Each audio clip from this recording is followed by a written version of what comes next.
The Gospel of Jesus H. Christ, chapter 14. My disciples and I were coming back from a long road trip where things had happened that we had trouble believing. There was a madman in the mountains screaming all the time at pig herders. "Take your pigs off the mountain. The mountains are for goats. Pigs are our brothers and should roam free on the flatlands. This is not a Jewish mountain. If we want to raise mountain pigs, it is our business." The madman had heard of the King of the Jews and knew who I was when we walked down the hill and wanted to pass him and the two pig herders with about 20 skinny, sick-looking mountain pigs. "Jesus Christ! I'm right here, man. No need to scream." "Oh, no one ever told me that before. Are you proposing that if I talk like a reasonable man, I can better reason with these pig herders?" "I can't promise. At least not about pig herders in the mountain. It smells to me like some kind of weird cult. But in most cases it is better to retain one's urge to lash out at one's surroundings if one wishes his surroundings to commune with him, so that instead of fighting against life, you embrace it. I like you, Jesus. You sound like a sensible man." "You have a good soul, my friend. I can see it. You must know the real enemy, and fight with love. It sounds crazy, I know, but it has been tested and works always better than hate." Well, the pigs went crazy. We thought they were all possessed. Absurd in hindsight, but they scared the Jesus out of us. Then a black cat the size of a baby camel ran past us, so close to my face that I could feel its fur on my face. The pig herders ran away. The black cat ran away slowly with a mountain pig in its jaws, and the pigs broke their legs trying to run down the mountain, screeching like the voice of hell as their flesh ripped on rocks. Well, that was the strangest thing I saw all day. We all looked at Peter, then broke out laughing. It was a laugh of relief.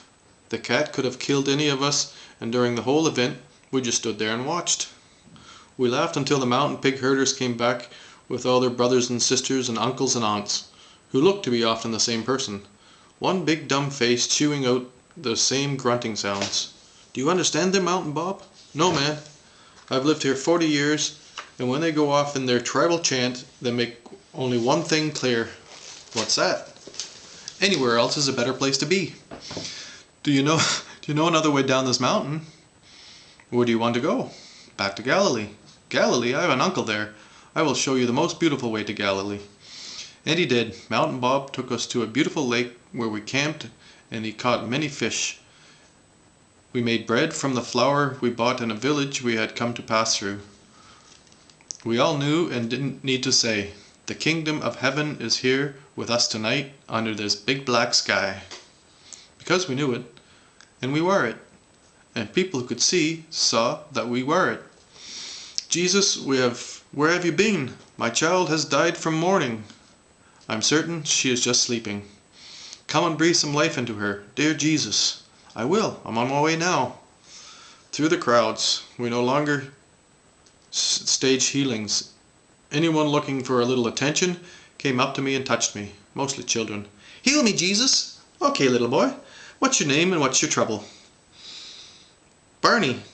And I got a monster in my head that climbs out and sleeps under my bed." "Ah, I know that monster.